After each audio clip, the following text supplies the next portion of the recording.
36 जिल्हे, 36 बातम्या. News G9 Maharashtra. उत्तर तुमच्या प्रश्नांची.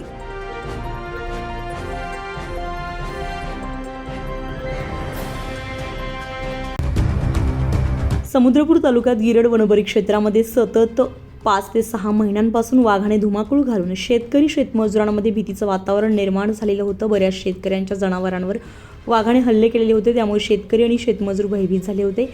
हिंगणघाट समुद्रपूर सिंधी रेल्वेचे कार्यसम्राट आमदार समीरभाऊ कुणावार यांनी वाघाला पकडण्याची परवानगीची मागणी लावून धरलेली होती. ती मागणी शासनाने मान्य करून त्या वाघास पकडण्यास परवानगी दिलेली होती.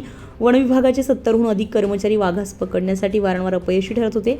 आज दिनांक 17 जानेवारी 2026 दुपारच्या सुमारास त्या वाघाला पकडण्यास आणि वन कर्मचारी यशस्वी ठरले. तर शेतकरी आणि शेतमजुरांना एक मोठा दिलासा मिळाला आहे. नागरिकांच्या सुरक्षेचा आणि वाघाच्या नैसर्गिक अधिवासाचा विचार करून सदर वाघाला पेज व्याघ्र प्रकल्प येथे नेऊन सोडण्यात आले.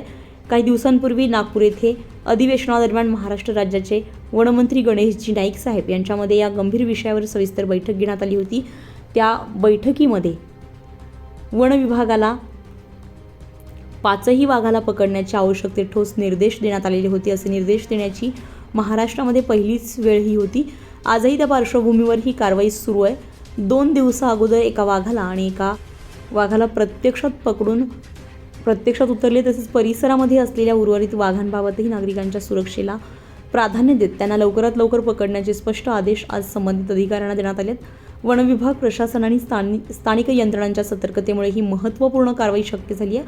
नागरिकांच्या सुरक्षिततेसाठी प्रशासन कटिबद्ध असल्याचा विश्वास यावेळी व्यक्त करण्यात आला आणि स्वतः हिंगणघाट समुद्रपूर मतदारसंघाचे कार्यसम्राट आमदार समीरभाऊ कुणावार यांनी आज गिरड वनपरिक्षेत्रामध्ये येऊन जेरबंद वाघाची पाहणी केली. न्यूज G9 महाराष्ट्रासाठी प्रतिनिधी किशोर शेंडे, वर्धा.